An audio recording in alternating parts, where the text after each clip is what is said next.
I had always been drawn to the outdoors, the serene beauty of nature's untouched canvas.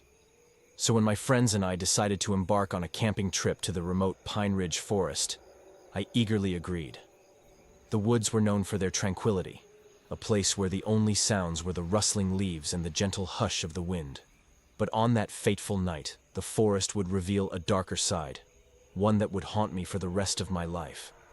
We arrived at our campsite in the late afternoon, a picturesque clearing nestled between towering trees. The sun bathed the area in a warm, golden light as we set up our tents and prepared for the night ahead.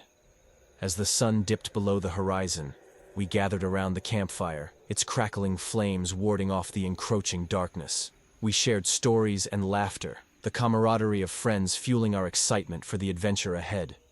But as the night wore on, a palpable unease settled over our group. It began with subtle shifts in the atmosphere, the forest around us growing eerily silent. The chirping of crickets ceased, and even the wind seemed to hold its breath.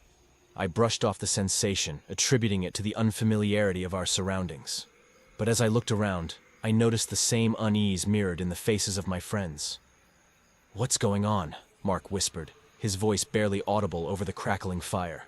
"I don't know," I replied, my own unease growing. "Maybe it's just the forest playing tricks on us." But it wasn't just the silence that unsettled us. It was the feeling of being watched. It was as if 1,000 invisible eyes were trained on us, their gaze penetrating our very souls. Then came the first strange occurrence. The flames of the campfire flickered and danced as if alive, their colors shifting from orange to an eerie shade of blue. A collective gasp escaped our lips as we watched the mesmerizing display, unable to tear our eyes away. "We should put out the fire," Sarah suggested, her voice trembling. "Maybe that's what's causing this." Without hesitation, Mark grabbed a nearby bucket of water and doused the flames. Instantly, the strange phenomenon ceased, leaving us in total darkness. We lit our flashlights, their beams cutting through the blackness like knives. As we sat in the eerie silence, the forest seemed to come alive with unnatural sounds. Twigs snapped, leaves rustled, and strange whispers filled the air. We strained our ears, trying to discern the source of the noises, but they remained elusive, just beyond the reach of our comprehension. And then came the footsteps, faint at first. They grew louder, closer. They were not the footsteps of animals, but of something else.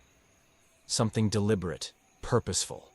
Panic welled up inside me as I scanned the darkness, my flashlight revealing nothing but the looming trees. "Who's out there?" I called out, my voice trembling. No answer. Just the relentless approach of the footsteps, drawing nearer with each passing moment. I turned to my friends, their faces etched with fear.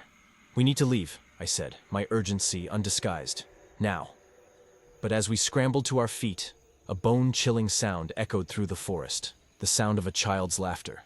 It was a sound that should have been comforting, innocent, but in that moment, it sent a shiver down my spine. "Who's there?" Mark shouted into the darkness, his voice filled with a mixture of dread and anger. The laughter continued, growing louder, more manic. And then, as if summoned by some malevolent force, a figure emerged from the shadows. It was a child, or at least it appeared to be. But there was something terribly wrong about the way it moved, the way its limbs twisted and contorted. Its eyes, devoid of emotion, locked onto us with an intensity that froze our hearts. We stumbled backward, our fear palpable in the frigid night air. "What do you want?" Sarah cried out, her voice trembling. The child spoke, its voice a haunting whisper that sent shivers down my spine. "Play with me," it said, its lips curling into a twisted smile. But we didn't wait to hear more. We turned and ran, our flashlights cutting through the darkness as we raced through the forest. The child's laughter followed us, echoing through the trees, a haunting reminder of the horror we had encountered. We ran until we reached the edge of the forest, our breathless bodies collapsing onto the grassy clearing beyond. The forest loomed behind us, its darkness concealing the unspeakable horrors that lurked within. As the first light of dawn broke over the horizon, we made our way back to civilization, our minds haunted by the chilling encounter. We never spoke of that night again, each of us carrying the weight of our shared terror in silence.